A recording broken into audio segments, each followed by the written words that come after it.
This is where true self-awareness becomes really critical, because you have to be able to look at what you're doing and honestly say, am I doing this because I truly want or need to? When it's because of what someone else wants or expects, it becomes a should.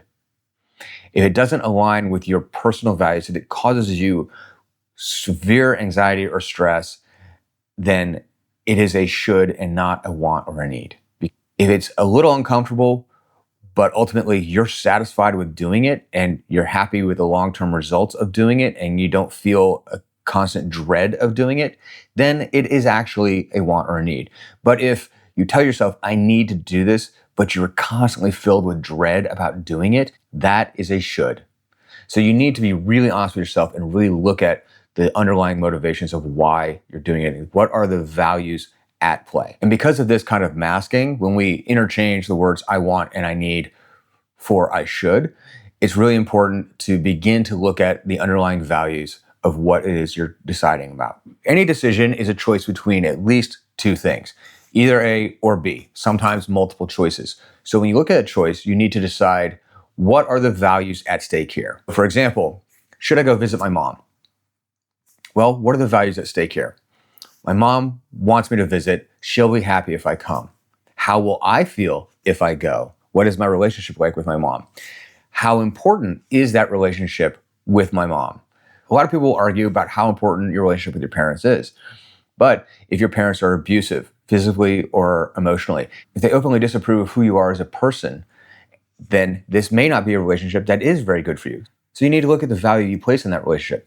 You might even need to look at why you're choosing that value, because if society's telling you you should value your relationship with your parents, but that doesn't sit well with you because your particular relationship with your parents isn't very healthy, then maybe that isn't a value you need to carry.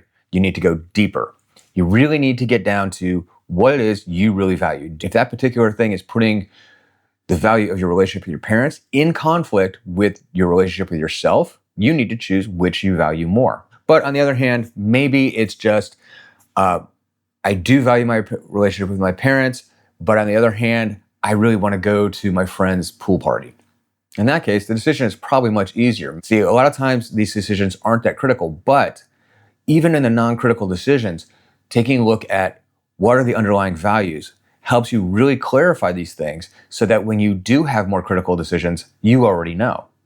This is why I always teach all of my clients to really break down their values and their beliefs in a very thoughtful, intentional way. Because a lot of times our values and beliefs that we're operating under, the ones that become the shoulds instead of the wants and needs, are because we don't actually consciously choose them. They're ones we were taught growing up by our parents, our families, our caretakers, our teachers, our community, the media around us that we consumed. All of these different things teach us all these conflicting values, and we don't ever really sort them out. Once you begin to actually sort them out, it really makes a difference in how you make these choices and to begin to understand better why you're making the choices you make and why they're causing you the problems that are causing you. Now, once you understand the underlying values at stake in any decision you make, it becomes much easier to choose which way to go because you know what you value and what you don't, or what you value higher than something else.